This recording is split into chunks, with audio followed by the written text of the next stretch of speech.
This week on Africa Weekly, we head to the Gambia, where victims of the regime of former President Yahya Jammeh are demanding justice.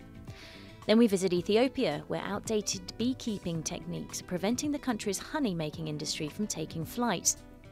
And we end in Cape Town, where ambulance workers face the daily possibility of violent attack. But first, here's a summary of the stories that made the headlines this week. 82 of the schoolgirls kidnapped by Boko Haram in northeast Nigeria 3 years ago have been freed after a prisoner swap deal took place. They're due to be united with their parents next week. It's understood that 3 senior Boko Haram commanders were handed over in return. 21 other schoolgirls were released 6 months ago, while 113 are still missing. International leaders met in London, where they struck a new agreement with Somalia aimed at stabilising the country. The troubled East African nation, which has frequently topped the Fragile State Index, is under a new president, prime minister and parliament following elections. The new partnership agreement is about the people, for the people, and with the people of Somalia. It holds us both accountable through a partnership based on mutual commitments and accountability that binds us all together. Earlier in the week, a car bomb attack in the capital Mogadishu killed 6 people. Nigeria's President Muhammadu Buhari headed to London for what his spokesman called a follow-up medical consultation after weeks of mounting concern over his health. The 74-year-old has been under pressure to disclose the nature of his illness after spending nearly 2 months undergoing treatment at the beginning of the year.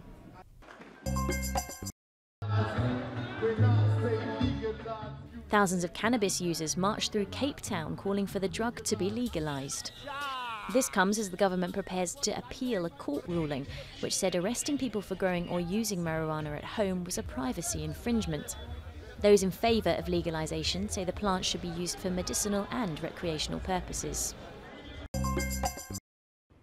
New findings that could change the understanding of human evolution show that primitive hominids may have lived in Africa at the same time as humans. The fossils from the Homo naledi species were found deep in South Africa's Rising Star Cave complex in 2013. It was previously thought the hominids were millions of years old. Homo naledi had a brain the size of an orange, stood around 1.5 metres tall and weighed around 45 kilograms.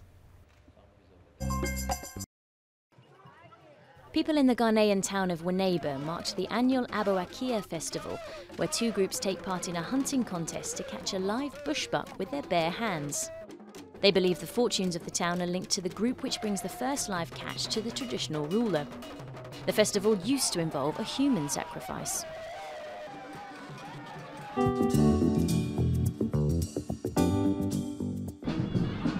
For 22 years they were silenced. Victims and their families, detained, tortured and disappeared. But now that Yahya Jammeh's regime has fallen, these Gambians are demanding justice. Yusufa was left unable to walk after he was hit by a stray bullet at a student protest 17 years ago. 14 others were killed. I want the new government to help me for my treatment, because I want to complete my treatment. I didn't complete my treatment, so I want my health first and then justice. Investigations into regime crimes have opened, and some members of Jammeh's notorious security services have been arrested. But for the cash-strapped government, delivering justice is an uphill battle, with the start of public trials dragging on. At this moment, we want to focus on rebuilding a justice system that will not only ensure prosecutions, successful prosecutions, but at the same time safeguard the fair trial rights of the accused. In March, Male found himself standing over a makeshift grave to identify the body of his brother. He was killed after he was accused of taking part in an attempted coup in 2014. I wanted to know how my brother was killed, whether he was shot or whether he was beaten to death. But the question remains, it wasn't answered, because this is something that is disturbing my mind. If justice is delayed, the pain is still there. Any kind of closure will be a long road. But the country is moving forward. Until January, protests like this were effectively banned.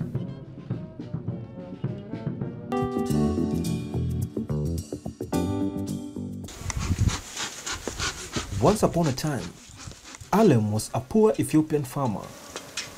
But beekeeping has turned him into a honey maker known around the world.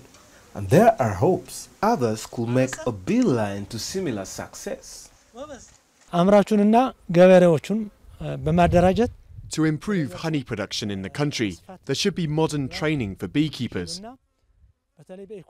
If there were financial and material support for the farmers, that would encourage them to fully involve themselves in honey production. Ethiopia is Africa's biggest honey producer, making 50,000 tons a year. But experts say it could be 10 times more, and only 800 tons is actually exported. For most farmers, beekeeping is just a side project, and outdated techniques mean low yield. If there's a good production level, then the price is low and the number of customers increases. However, most of the time the production is seasonal, and that makes the price high. Production levels are also hit by regular droughts, and potential profit is often drunk away with the honey used in local wines. With prices high and supply running low, smugglers have stepped in to meet demand while avoiding export taxes. Most of the honey produced here is taken away by people such as tourists, locals, and different embassy staff who take it to different destinations. We are not getting the benefits that we should from the honey production. The regional government is now trying to clamp down on smuggling and increase exports. They hope it's time to cash in on Ethiopia's liquid gold.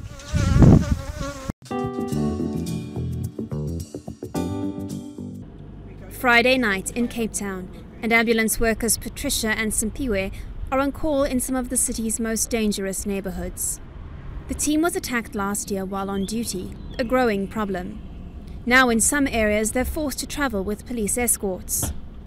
My partner was driving the Brigitas here and the whole ambulance was shaking. I heard 2 gunshots going off. But resources are thin, and ambulances can wait up to 3 hours before a police escort is available, leaving patients in these poorer communities at risk.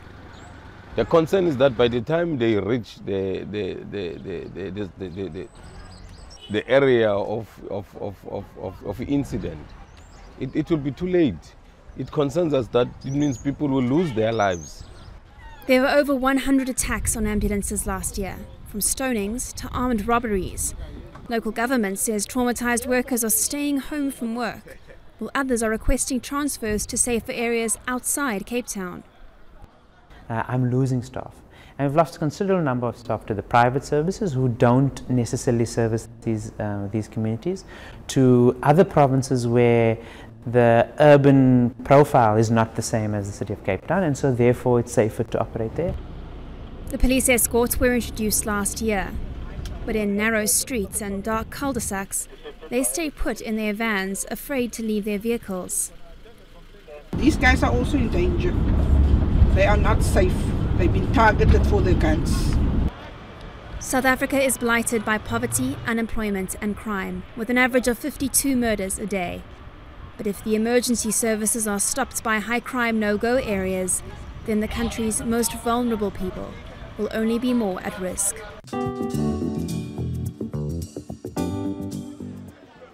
Cameroonian football star Samuel Eto'o has inaugurated a paediatric centre in Douala. He said building the centre was his childhood dream and that it belongs to everyone.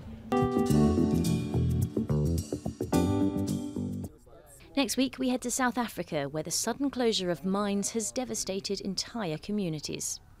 That's all from us at Africa Weekly. Until next week.